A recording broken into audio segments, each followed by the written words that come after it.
Service, an analyst for the U.S. National Security Agency, has confirmed American agencies were concerned about Chinese activities in Canada. And a former CSIS senior intelligence officer tells us he was aware of the U.S. operation. Well, Michel Juneau-Katsuya, says Canadian policymakers have been ignoring warnings from him and others for decades. Katsuya joins us now from Rimouski, Quebec. Michel, thank you so much for taking time. We know this story keeps evolving. How serious is China's political interference from your perspective in Canadian politics? It became extremely serious, and it became extremely dangerous also for our democracy, for our system. I was the chief of Asia Pacific for CSIS in the mid-90s when we were corresponding with our U.S. counterpart, and we were exchanging data, we were exchanging worries about what was going on. When we published our report, it was totally cited, and nobody wanted to pay attention to what we were saying. At that period of time, we could have been capable to probably mitigate the threat that China was starting to engage against us. Today, it has evolved to the size that now the revelation of the Globe and Mail tells us.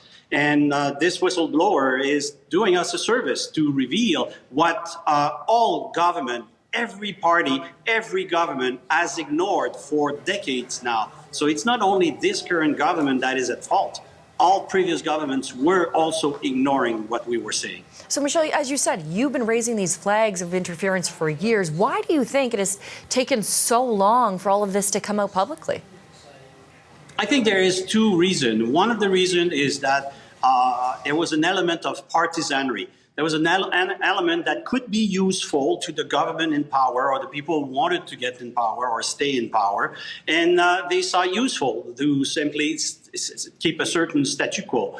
The other element is definitely we have evidence that we have been infiltrated by agents of influence, people working on behalf of the Chinese intelligence service, not necessarily spy, but people who have been recruited and being capable to influence the power at bay. So this has been going on for the last 40 years, from Mr. Mulroney all the way to Mr. Trudeau today. Every prime minister has been compromised at one point or another by those agents of influence. Every prime minister, you say, has been compromised by those agents? Every prime minister.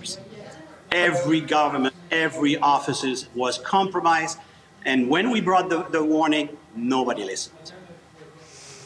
That is quite the assertion to make, sir. How much do you think, considering that, is this a security risk for Canadians? It is a phenomenal security risk because basically you can ask yourself the question, who's really running the country? Is it a foreign entity or is it our government? And this is the problem that we are currently facing, is that we have been neglecting.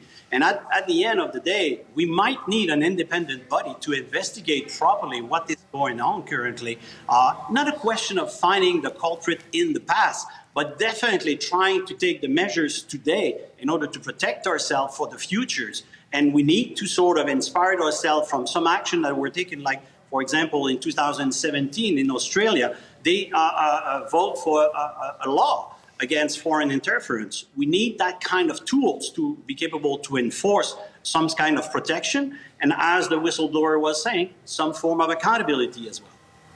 And I just want to circle back to what you just said, because that was quite the allegation. I just would like you perhaps to go into detail about how you would know that every, as you said, prime minister has been affected by this. How can you give us some evidence behind that assertion?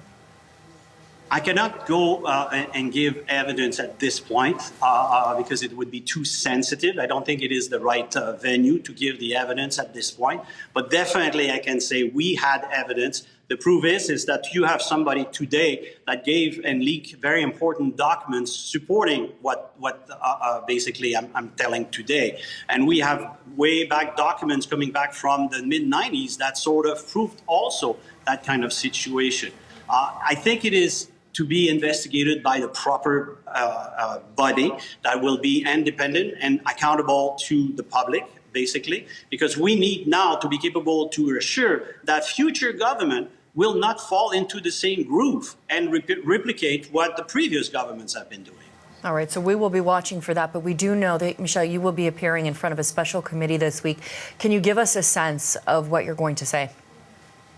Basically, it will be in the same perspective, and I'll be offering also some options and action that needs to be taken if we are serious at protecting our democracy. But definitely what needs to be done is to put the kind of framework and accountability system that will prevent any temptation, because this is what happened at the end. This is the temptation that the previous government led themselves to let certain situations evolve to the point where they were manipulated. Okay, Michel, we'll leave it there for now. Former CSIS Senior Intelligence Officer Michel Juneau-Katsuya, thank you very much.